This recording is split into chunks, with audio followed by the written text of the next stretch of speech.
Vale, muy bien. Muchas gracias. Vamos a comenzar entonces. Muy buenos días a todos, buenos días a todas. Mi nombre es Rodrigo Ville. Yo soy internista y soy infectólogo. Y bueno, hoy voy a dar la clase del día de hoy. Espero que les guste mucho y espero también que puedan aprender muchísimo. Por favor, no duden en interrumpirme, ya sea que levanten su mano para darles la palabra, o bien que escriban en el chat, o simple y sencillamente prendan su micrófono para hacer preguntas o hacer comentarios. Y en cada revisión de caso clínico, pues vale la pena que anoten ahí en el chat, o si alguien quiere compartir algo y decir verbalmente lo que está pensando, pues también súper bienvenidos los comentarios. Muy bien. Recuerden que es una sesión de casos clínicos. Sin embargo, en cada caso clínico vamos a comentar también alguna cosilla extra a lo que vienen las diapositivas. Entonces va a ser muy interesante todo lo que vamos a poder aportar entre todos y entre todas. Bien, entonces voy a comenzar leyendo esto. Se trata de un hombre que tiene 26 años de edad y que viene a la consulta porque tiene dolor torácico en el hemitórax anterior izquierdo, el cual se irradia al cuello. El dolor tiene un día de evolución e inicialmente era un dolor muy leve, pero ha ido aumentando. El paciente refiere que las molestias empeoran cuando está acostado, cuando respira de forma profunda y mejoran cuando se sienta o cuando se inclina hacia adelante. No ha tenido fiebre, no ha tenido otra sintomatología importante, no tiene antecedentes médico-quirúrgicos interesantes para el caso y solamente dice que tuvo una infección de vías respiratorias altas hace 2 semanas. La exploración física es completamente normal y en el electrocardiograma se muestra inversión de la onda T. Entonces vamos a ver cuál es el diagnóstico más probable. Y nos ponen infarto agudo al miocardio, angina inestable, pericarditis aguda o espasmo esofágico. Entonces, pues adelante, me gustaría saber qué piensan todos, si pueden poner ahí en el chat algunas de sus respuestas, por favor. Me voy a esperar un poquito en lo que se acumulan más respuestas.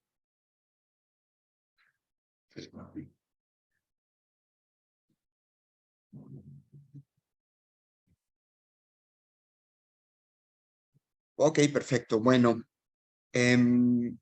la gran mayoría de las personas están poniendo pericarditis aguda, lo cual, pues sí, es la respuesta correcta, ¿no?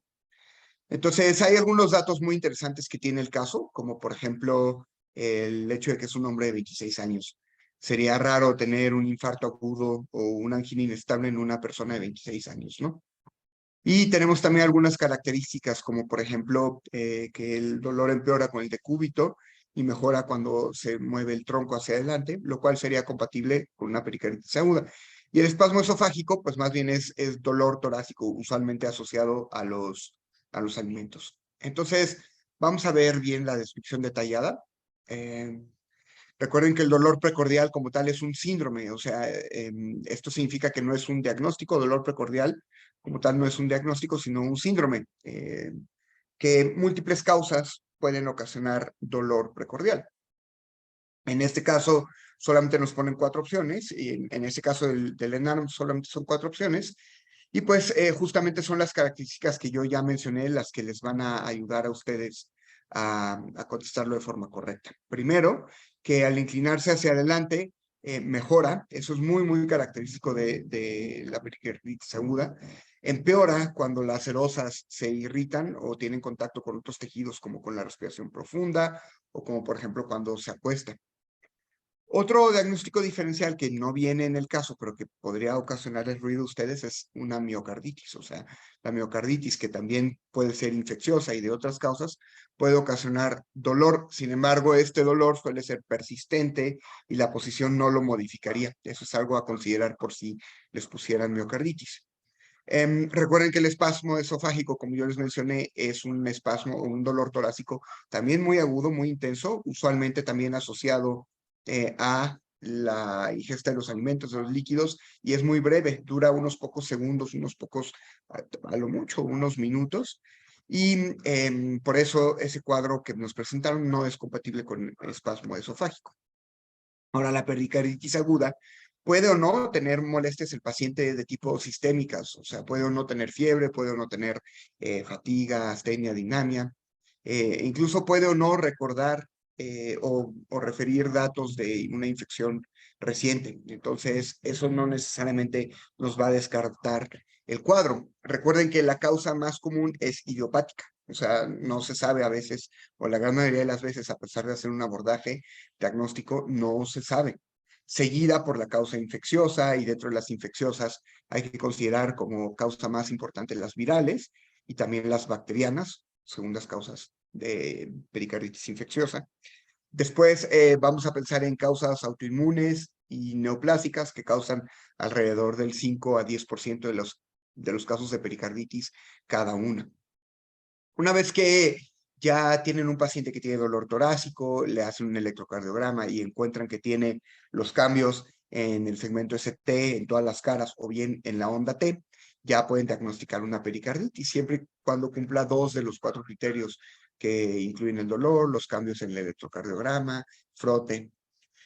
Y después de eso, entonces ya ustedes le van a ofrecer tratamiento al paciente. Usualmente el tratamiento de la pericarditis aguda va a incluir dosis altas de antiinflamatorios no esteroideos. Por ejemplo, pueden ser dosis de aspirina de hasta 1000 cada 8 horas, o ibuprofeno hasta 800 cada 8 horas. Y también pueden administrar colchicina. De acuerdo a nuestra guía de práctica clínica, pueden dar colchicina junto con un AINE, como ibuprofeno y aspirina. Normalmente les van a pedir o podrían pedirles en un examen que ustedes evaluaran el electrocardiograma. Recuerden que en el electrocardiograma la pericarditis va a afectar a todas las caras o a todas las derivaciones y va a tener cambios en la onda T o en el segmento ST, justamente como lo menciono. O todas están elevadas, o sea, todos los segmentos ST van a estar elevados, o todas las ondas T van a estar aplanadas, o invertidas completamente, no a diferencia del infarto agudo al miocardio, en donde solamente una cara o algunas derivaciones van a tener los cambios. Muy importante recordar eso. El hallazgo clásico que muy posiblemente les pongan en el examen sería elevación del ST, ¿no? Que sería una de las primeras etapas en la pericarditis aguda. Sin embargo, no todos los pacientes con pericarditis aguda van a tener cambios en el electrocardiograma, ¿sí? Eso también es importante que lo sepamos. De igual forma, es importante que sepamos que no todos los pacientes van a tener frote en la exploración física. Por ejemplo, hasta 60-85% de los pacientes sí lo tienen, pero el resto no. Por lo que la ausencia de un frote en el examen, en la exploración física, no va a descartar pericarditis, ¿ok? Finalmente, la selección del tratamiento con AINES, pues va a depender en realidad de alergias, comorbilidades, la historia clínica, etcétera. Y como ya lo mencioné, uno de los de elección es el ibuprofeno a dosis de 800 cada 8 horas. ¿Alguien tiene alguna pregunta sobre pericarditis? Voy a ver aquí en el chat. Ok, creo que en el chat no hay preguntas. Si alguien tiene una pregunta, puede levantar la mano para contestarla de una vez. Muy bien. Este es un hombre de 37 años de edad que tiene un nivel socioeconómico bajo. Él inició su padecimiento hace 4 años con hipopigmentación en los brazos, en los antebrazos y en las piernas. A la exploración física tiene signos vitales normales, pero encontramos que tiene una dermatosis que está en estos sitios, en antebrazo, brazo y pierna, que se caracterizan por máculas hipopigmentadas que tienen un borde granular de diversos tamaños, son asimétricas y están acompañadas de anestesia y de anhidrosis. Entonces, nos preguntan que cuál es el tratamiento de elección. Y esta pues es una pregunta de 2 pasos. En realidad, para saber qué darle de tratamiento, uno tiene que saber cuál es el diagnóstico. Entonces, quiero preguntarles a ustedes cuál piensan que es el diagnóstico. Si alguien me puede escribir por ahí en el chat o abrir su micrófono y decirlo de forma verbal, ¿cuál piensan que es el diagnóstico de esta persona? Ok. ¿Hay alguien más que piense? Ok, muy bien. Es Lepra, una dice disciplina. Freddy Jesús. ¿Cómo? ¿Otra vez? ¿Cuál? Bueno, Lepra, lepromatosa, doctor. ¿qué puede ser una lepra? Muy bien. Sobre si es lepromatosa o tuberculoide o borderline, etcétera. En realidad, yo creo que con la información que tienes y sin ver fotografías, es muy difícil saberlo. Por lo que no te preocupes mucho en clasificarla en este momento. Más bien, lo que importa en la clasificación de una lepra para fines del examen es saber si es multivacilar o pausivacilar. Ahorita vamos a hablar más de eso. Entonces, lepra. Por ahí Lisbeth dice que pensaría en lesiones tipo vitiligo también en sífilis. Sí, bueno, hay muchas enfermedades que pueden ocasionar lesiones hipopigmentadas, desde, por ejemplo, micosis superficiales, ¿no? Y muchas. Pero en realidad la clave aquí está en que son anestésicas y que tienen anhidrosis. Eso es un dato pivote para pensar en lepra. Entonces, ya sabiendo qué es lepra, yo les pregunto cuál sería el tratamiento de elección. Tratamiento como para tuberculosis con isoniazida, rifampicina, piracinamida y etambutol, dapsona, rifampicina o miconazol. Entonces, ¿cuál piensan que este sería el tratamiento? Ok, Pablo contestó dapsona. ¿Hay alguien que piense diferente a la dapsona?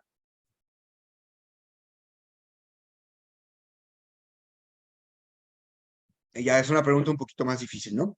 Entonces, la respuesta correcta justamente es la dapsona.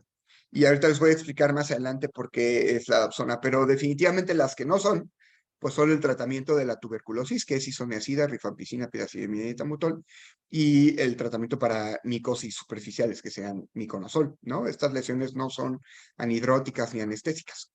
La rifampicina se incluye dentro del tratamiento de la tuberculosis, perdón, de la lepra, pero existen dos fármacos que son la dapsona y que son la clofazimina, que son más específicos de lepra, y por eso la respuesta más correcta es la dapsona. No quiere decir que no vayamos a dar rifampicina en este caso. Quiero darles un tip de experiencia de contestar exámenes en ARM o de enseñar a contestar exámenes. Y es esto, cuando vean esta frase, nivel socioeconómico bajo, por alguna razón, para el ENARM, casi siempre significa tuberculosis o lepra, o sea, una micobacteria. Lo asocian mucho, ¿no? Con la pobreza, con micobacterias de cualquier tipo. Entonces, cuando vean bajo nivel socioeconómico, si el caso clínico parece, piensen en una micobacteria. Entonces, es una clave que hemos encontrado de forma muy constante en este tipo de exámenes. Entonces, este paciente tiene lepra tuberculoide. Algunos datos que nos pueden orientar a pensar que es lepra tuberculoide son esta característica granular que tiene a los bordes. Básicamente, en realidad deberíamos ver una fotografía para poder distinguir tuberculoide de lepromatosa. Recuerden que en la lepra lepromatosa lo que sucede es que no hay control de los bacilos, hay demasiados bacilos y por lo tanto hay muchas lesiones en muchas partes del cuerpo. Generalmente son gomas o son lesiones nodulares, palpables, mientras que en la lepra tuberculoide, lo que sucede es que hay una respuesta humoral muy intensa y los bacilos están controlados, pero es el paciente el que está produciendo estas lesiones. Entonces las lesiones pueden ser más ulcerativas, más circunscritas, menos palpables, pero más destructoras. Entonces, es un espectro muy grande. Recuerden que tenemos los borderlines bueno, para poderla clasificar de forma más adecuada se necesita una exploración física y también evaluar la presencia de las micobacterias en las lesiones. Tanto la tuberculoide como la lepromatoide, o lepromatosa, perdón, pueden tener neuritis, pero es más común en la tuberculoide y este paciente tenía anestesia, lo cual habla de neuritis. Entonces también por eso nos pudimos haber orientado a que esta es una tuberculoide. Esta enfermedad muy posiblemente sí la pregunten, como le están preguntando aquí en el examen. Y bueno, este representa un caso clásico, ¿no? Que tiene la dermatosis, perdón, es un paciente de bajo nivel socioeconómico. Recuerden las tres palabras que son hipopigmentación, anhidrosis y anestesia. Eso es lepra. Si les ponen eso en el examen, no piensen en otro, piensen en lepra principalmente. Vamos a ver que el tratamiento va a depender del espectro. Las guías mexicanas, las guías en México distinguen, y bueno, ya de la OMS también, las nuevas guías de la OMS, nos dicen que el tratamiento va a ser el mismo, o sea, los mismos fármacos, que son 3, solamente lo que va a cambiar es la duración. Y para poder nosotros determinar la duración del tratamiento, tenemos que clasificar al paciente en multivacilar o pausivacilar. Si tú le tomas biopsia a una persona y salen bacilos, es multivacilar. Por otro lado, si hay más de 5 lesiones en el cuerpo, también es multivacilar. Si son menos de 5 lesiones o no encuentras bacilos, pero haces el diagnóstico con otro, por ejemplo, con clínica, entonces es pausivacilar. Y la diferencia del tratamiento es que la pausi vacilar se trata por 9 meses. Recuerden que pausi significa poco. 9 meses, mientras que la multivacilar por 12 hasta 18 meses, dependiendo de la guía local. En México, la pausi vacilar o la que tiene poca carga bacteriana, el tratamiento, ellos le ponen así sulfona, pero en realidad es dapsona, es con dapsona. Y bueno, la multivacilar se va a tratar con dapsona, rifampicina, que se van a dar una vez al mes, y clofazimina, que se va a dar todos los días. Entonces, todo va a depender de si es multivacilar o pausivacilar. Para fines del examen, cuando es pausivacilar, vamos a dar solamente dapsona. ¿Ok? Y luego tenemos las reacciones lepromatosas. Las reacciones lepromatosas son, una vez que iniciamos el tratamiento, usualmente una vez que iniciamos el tratamiento, las lesiones van a tener empeoramiento. Y tenemos dos tipos de reacciones lepromatosas, la tipo 1 y la tipo 2, que es el fenómeno de Lucio. Entonces, la tipo 1 es el empeoramiento de las lesiones que ya tenía el paciente. Normalmente es una respuesta humoral al tratamiento y se trata con esteroides. La reacción tipo 2 o el fenómeno de Lucio es la aparición usualmente de nuevas lesiones más o no, o sea, puede tener o puede no tener empeoramiento de las que ya existían, pero generalmente consiste en aparición de nuevas lesiones y es una vasculitis leucocitoclástica, entonces puede haber nódulos ulcerados, es muy dolorosa, puede haber fiebre y en franco empeoramiento del tratamiento, del cuadro.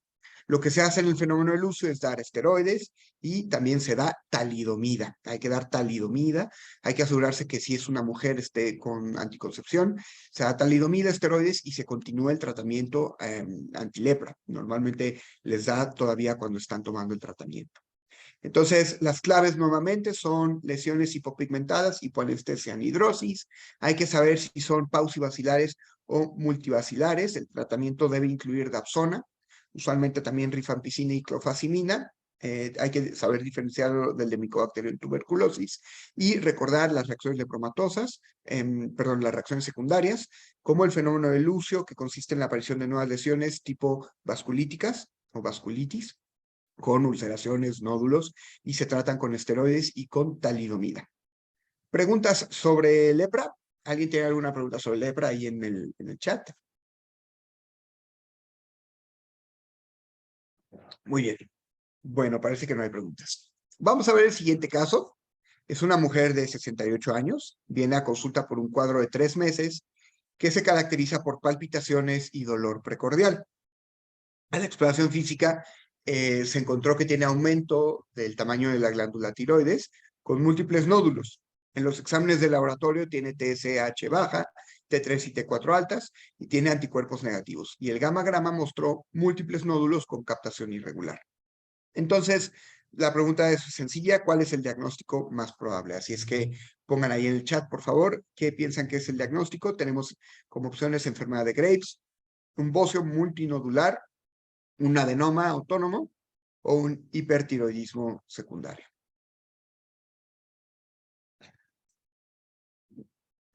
Ok, muy bien, sí, perfecto. La gran mayoría de las personas están contestando correctamente. La respuesta correcta es un bocio multinodular hiperfuncionante. Y ahorita les voy a dar algunos datos claves que les pueden ayudar a contestar correctamente este cuadro, aunque no sepan la respuesta correcta, este caso.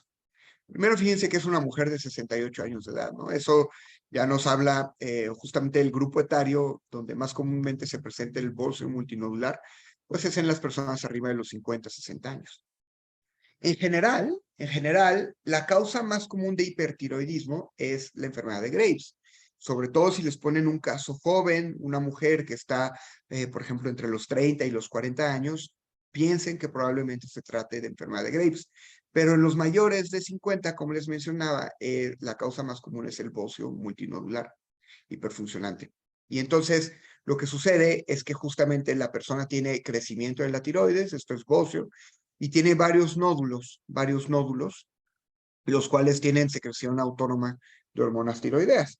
Normalmente es un cuadro clínico de larga duración, diferente a las tiroiditis. Por ejemplo, las tiroiditis suelen ser agudas o subagudas, mientras que el bocio suele ser de larga duración, Algunas veces no tienen síntomas, tienen el bocio, pero no tienen más síntomas, aunque comienzan a adquirir autonomía y entonces aparecen los síntomas de hipertiroidismo. Me voy a regresar un poquito al caso clínico para que vean algunas cosas importantes. Sí, lo primero que les quiero llamar su atención es aquí, en esto que dice TSH baja, T3, T4 altas. Eso para fines del examen es hipertiroidismo bioquímico, ¿no? Bioquímicamente. Pero esto nunca les va a dar diagnóstico. Las TSH baja, T3, T4 altas, así como tal, va a ser muy difícil que ustedes lleguen a un diagnóstico. O sea, una entidad, ¿no? A decir, yo creo que esto es Graves, yo creo que esto es Hashimoto, yo creo que esto es un bocio, solamente viendo las hormonas tiroideas. Más bien lo que les dice es que tiene hipertiroidismo y esto empata con que tiene palpitaciones y dolor precordial. Otra clave es el gamagrama. El gamagrama nos va a ayudar prácticamente en todos los casos de hipertiroidismo a distinguir de dónde viene la secreción de hormona tiroidea.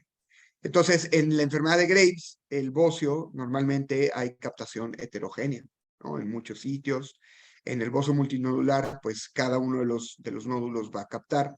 En el adenoma autónomo solamente hay captación en un solo sitio, en un solo nódulo, y por eso es un adenoma nada más. Mientras que en otras enfermedades de inflamación de la tiroides, como la tiroiditis de Hashimoto, la enfermedad de Graves, etcétera, la captación va a ser completamente homogénea, perdón, en toda la tiroides. Y finalmente tenemos la ausencia de anticuerpos. Aquí lo pone anticuerpos negativos. Entonces, la presencia de anticuerpos negativos básicamente nos está diciendo que no es un tiroidismo autoinmune, como sería la enfermedad de Graves. Y finalmente recuerden que en una enfermedad de Graves les pondrían en el caso clínico tal vez una oftalmopatía o una dermatosis, ¿no? Una dermatosis esta que se llama en cáscara de naranja, les pondrían posiblemente en las piernas de la paciente que tiene piel como en cáscara de naranja. ¿Dudas sobre, sobre bocio multinodular hiperfuncionante? Solamente quiero aclarar algo. Dije anteriormente que la captación era heterogénea, pero es homogénea. Me equivoqué, es homogénea la captación. O sea, toda la tiroides en las enfermedades autoinmunes como Graves y las tiroiditis. ¿Vale? Muy bien. ¿Alguien tiene alguna pregunta de esto? Ok. Vamos a pasar al siguiente caso clínico. Este es un caso interesante también. Miren, es un hombre que tiene 82 años de edad. El caso clínico dice que está hospitalizado porque tiene una fractura subtrocantérica del fémur derecho. Desde que ha estado ingresado al hospital ha presentado agitación psicomotriz, habla incoherente, agresividad hacia los familiares y hacia los médicos y fluctuaciones del estado de alerta con episodios de hipoactividad. A la exploración física se encuentra desorientado, habla incoherente, irritable, tiene el acortamiento de la pierna derecha por la fractura, tiene un sodio en 137, hemoglobina en 14, leucocitos en 6500, con 65% de polimorfonucleares y un examen general de orina y una placa de tórax normal. Entonces nos preguntan, ¿cuál es el diagnóstico más probable? Delirium hipoactivo, delirium de tipo vascular, delirium hipoactivo y delirium mixto. Así es que adelante, ¿qué piensan ustedes con base en lo que les están mencionando en el caso clínico? Entonces, Lisbeth dice que es un delirium hipoactivo. ¿Alguien más piensa lo mismo? ¿Piensan que esto es un delirium exclusivamente hipoactivo o piensan que tiene alguna otra causa? Aaron y Erika piensan que es un delirium mixto. ¿Y hay alguien que piense que esto pueda ser un delirium vascular?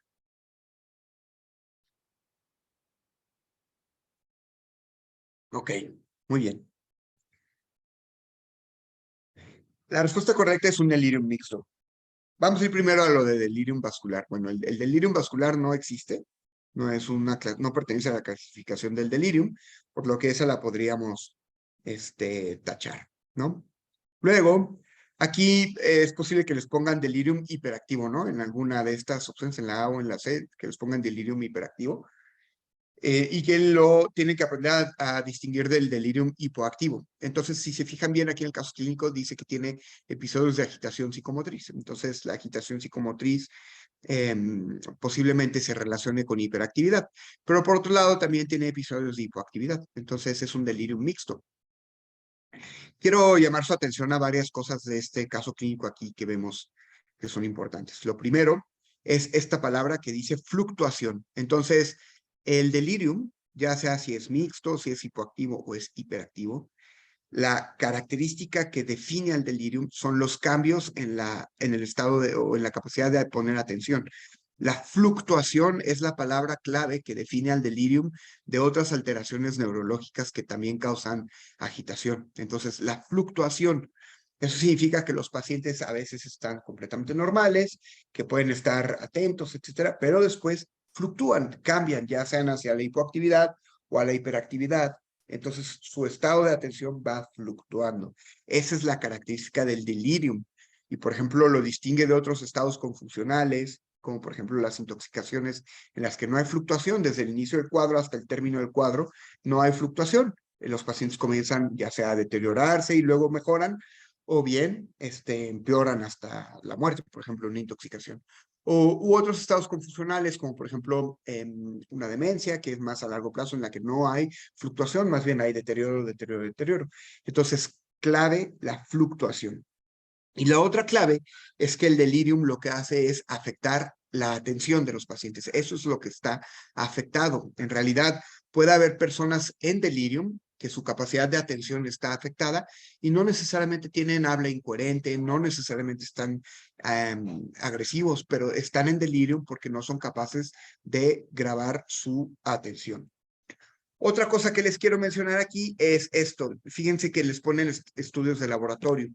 Y eso es muy importante porque, aunque sí, el delirium puede ser secundario a causas como, por ejemplo, alteraciones hidroelectrolíticas como la hiponatremia, alteraciones del potasio, etcétera, y también secundaria a infecciones, no es raro que los pacientes en realidad no tengan un fenómeno activo que les esté ocasionando el delirium y que solamente por estar hospitalizados tengan o desarrollen el delirium, sobre todo si tienen factores de riesgo, por ejemplo, uso de sustancias, demencia previa, enfermedades como diabetes mellitus, cáncer, etc.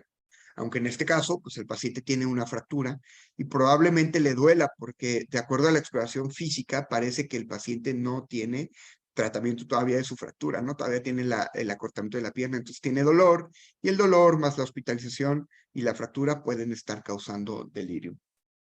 Bueno, aquí voy a mencionar nada más una pequeña pausa, una pequeña pausa para recordarles que Reto en ARM tiene para ustedes una promoción de la aplicación en 1,799 pesos. Esa aplicación más el simulador ilimitado normalmente cuesta 3,790 pesos y ahora lo están ofreciendo ustedes que se presentaron a esta clase por 1,799 pesos. Muy bien, vamos a continuar. Entonces, una característica del delirium es que los pacientes pueden morir por delirium si no se trata, si no se identifica y si no se reconoce la causa que está llevando al paciente al delirium, la mortalidad puede ser alta, hasta 50%. Entonces, normalmente en el examen les van a presentar una persona en la tercera edad que tiene la agitación psicomotriz o bien la hipoactividad, pero invariablemente va a tener fluctuación. Muy importante que lo reconozcan. Los factores predisponentes más comunes van a ser demencia preexistente y generalmente van a tener un evento, ya sea una hospitalización por trauma, van a tener una infección, algo hidroelectrolítico, pero no necesariamente van a ustedes detectar un evento, van a estar hospitalizados por alguna otra causa y la hospitalización misma les puede ocasionar delirio. En el caso del paciente era la fractura, ¿no? Que parece que todavía no está tratada. Normalmente van a haber agitación, van a haber hipoactividad, van a haber ambos. Normalmente la duración va a ser muy corta, va a ser de inicio súbito. Los pacientes van a estar bien un día y al día siguiente ya van a tener el delirium. ¿Cómo distinguirlos? Bueno, delirium hipoactivo solamente si no hay agresividad, no hay agitación, y el delirium hiperactivo si no tiene nada de hipoactividad, si solamente tiene agresividad y agitación y luego regresa a la normalidad. Acuérdense que tiene que fluctuar hacia la normalidad. Los puntos clave, nada más para reforzarlos, son adultos de la tercera edad que están hospitalizados por alguna razón infecciosa o traumática o hidroelectrolítica y que tienen inicio agudo de un estado de conciencia fluctuante, que tiene agitación o hipoactividad o ambos. Siempre en el examen les van a poner, lo más común es que sí les pongan un factor precipitante, ¿no? Así es que sean muy incisivos en su caso clínico para ver cuál es el factor. Lo más común es que les pongan laboratorios y ahí en los laboratorios ustedes vean si tiene, por ejemplo, una neumonía, una infección de vías urinarias, una hiponatremia, y si no, váyanse a la historia clínica, como en este caso, para ver cuál era el factor desencadenante. Ok, vamos al siguiente caso. Bueno, ¿dudas sobre delirium? ¿Alguien tiene alguna pregunta de delirium? Ok. Bueno, vamos a pasar a la siguiente. Es un hombre de 65 años de edad que previamente era sano o no tiene antecedentes de importancia y ahora viene por linfadenopatías no dolorosas en el cuello y en las axilas. No nos dice cuánto tiempo. En la analítica sanguínea encontramos hemoglobina de 13.1, hematócrito de 40, plaquetas en 310 y leucocitos en 38,000, con 81% de linfocitos. Le realizan un aspirado de médula ósea, encontrándose hipercelular con linfocitos pequeños. Entonces nos preguntan que cuál es la conducta terapéutica más adecuada.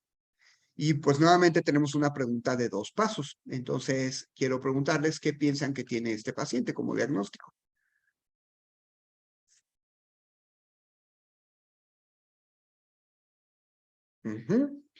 Por ahí nos ponen una leucemia linfocítica crónica, ¿ok? ¿Hay alguien más que opine lo mismo o diferente? Linfoma. Ok, interesante lo del linfoma, muy bien. Vamos a desmenuzarlo ahorita un poquito. ¿Alguien más tiene alguna idea de qué puede tener este paciente? Una leucemia linfocítica. Ok, muy bien.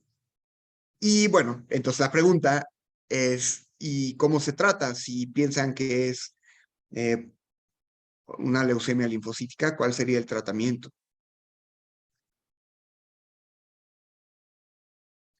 Rituxi. Ok. Bueno, vamos a desmenuzar este caso porque es un caso que está difícil. Entonces, la respuesta correcta en este es el trasplante halogénico. No se me asusten, les voy a explicar, los voy a llevar de la mano para que sepamos bien cómo llegamos a esto.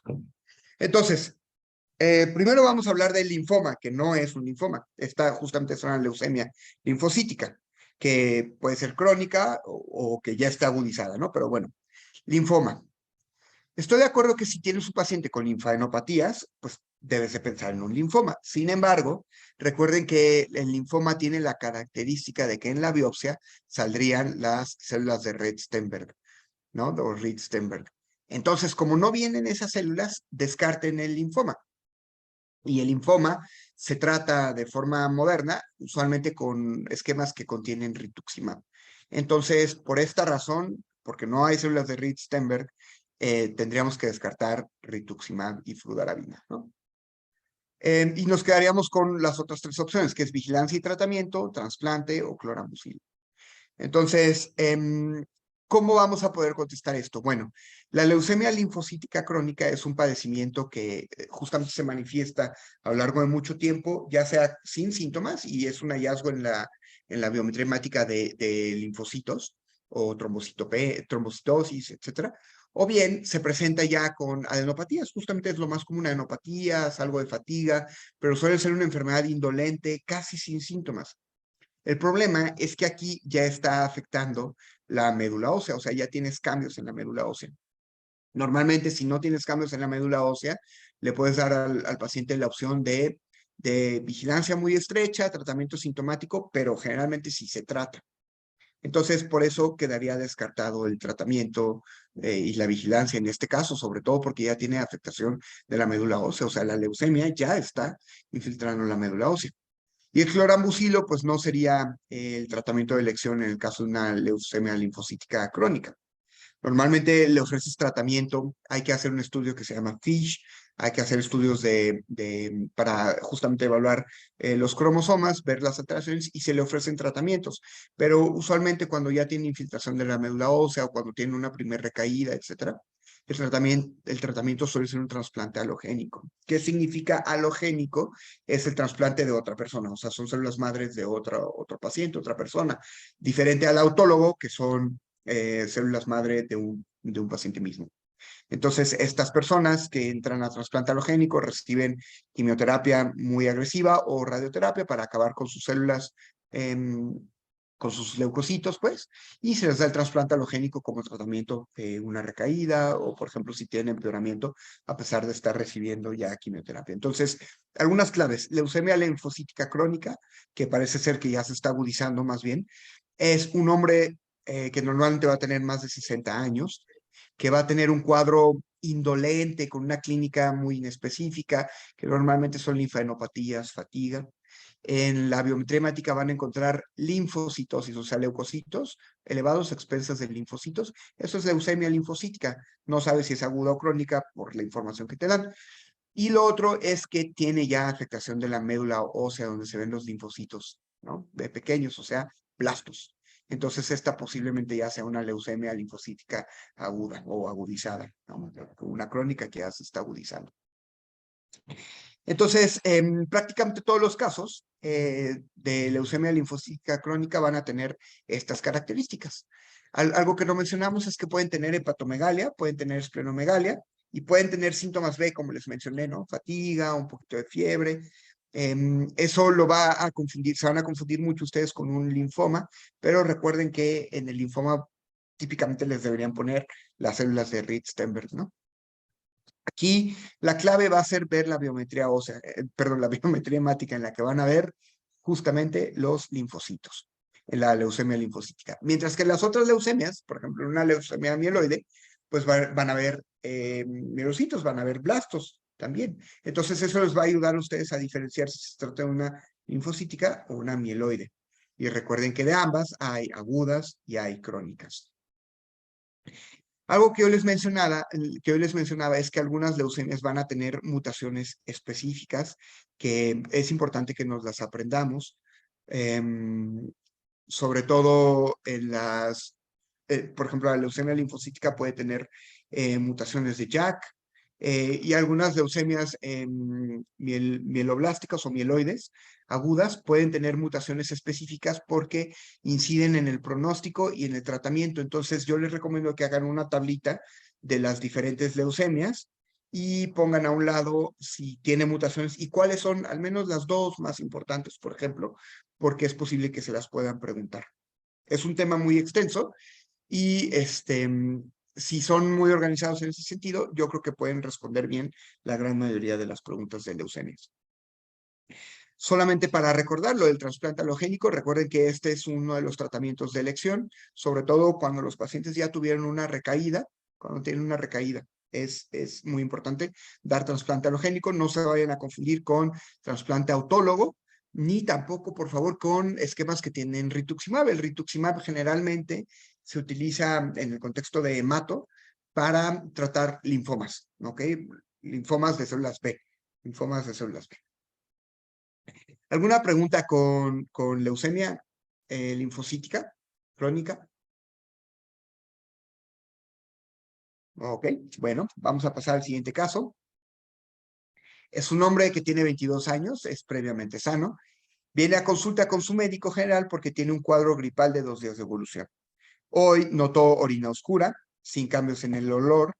Tiene el antecedente de que hace un año tuvo un cuadro muy similar y que a la exploración tiene, básicamente los signos están normales, tiene frecuencia cardíaca en 80, respiratoria en 19, tensión arterial 110/80, le encontraron epífora, voz nasal, rinorrea y aumento de la rudeza respiratoria. Y en la orina le hicieron un ego y tiene 3 cruces de hemoglobina y tiene proteínas una cruz. Entonces, quiero preguntarles cuál piensan que es el diagnóstico más probable. ¿Una glomerulonefritis postinfecciosa? ¿Una glomerulonefritis por crioglobulinas? ¿Lúpica o por IgA? Muy bien. Ok. Hay algunas personas que comentaron IgA, que es la respuesta correcta. Y hay algunas personas que contestaron glomerulonefritis postinfecciosa. Y yo entiendo que puede ser muy difícil distinguirlas. De hecho, a veces sobre todo cuando suceden alrededor del día 10 o 7, 8, es difícil distinguirlas, pero la clave justamente está en que ahorita, en este momento, el paciente tiene el cuadro gripal. Entonces, en este momento tiene el cuadro gripal y está desarrollando la glomerulonefritis por depósitos de IgA.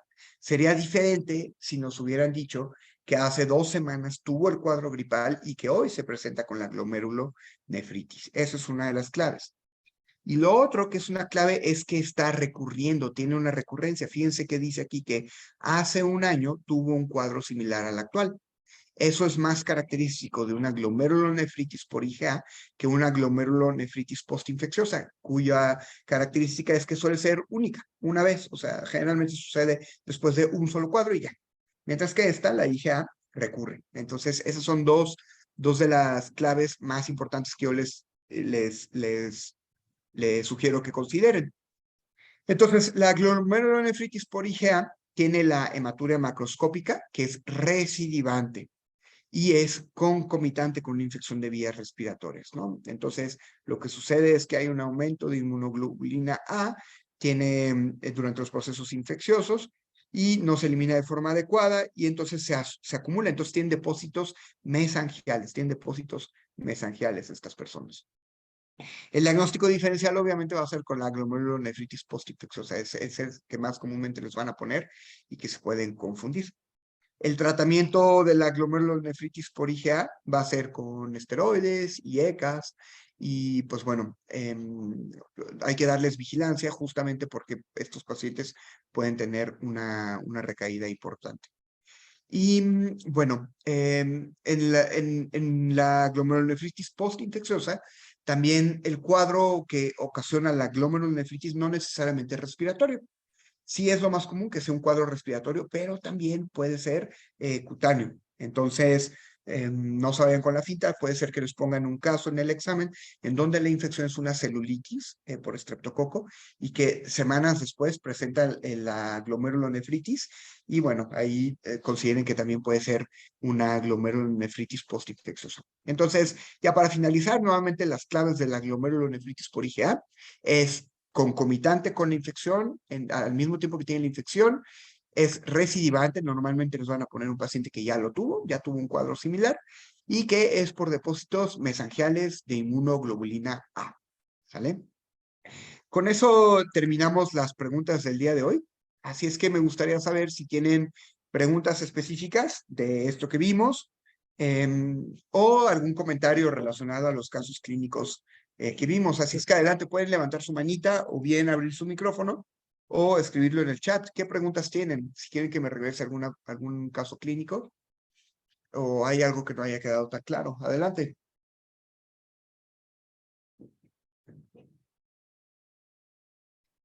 ¿Nadie tiene alguna pregunta? ¿Ninguna pregunta? Quedó muy claro.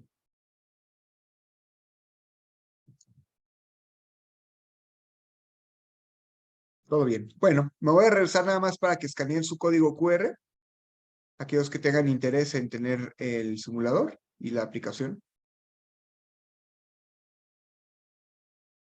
Ok, perfecto. Bueno, pues entonces, si no hay más preguntas o no hay comentarios, yo creo que con esto yo voy a cerrar la sesión. Me despido y les agradezco muchísimo su atención. Espero que hayan aprendido y espero que les haya gustado. Y espero que nos veamos también en el futuro aquí en Reto Enal. Muchas gracias Muchísimas a gracias. todos. Muchas gracias y ahí estaremos avisándoles de las siguientes clases, ¿vale? Muchas gracias, doctor. Hasta luego, bye.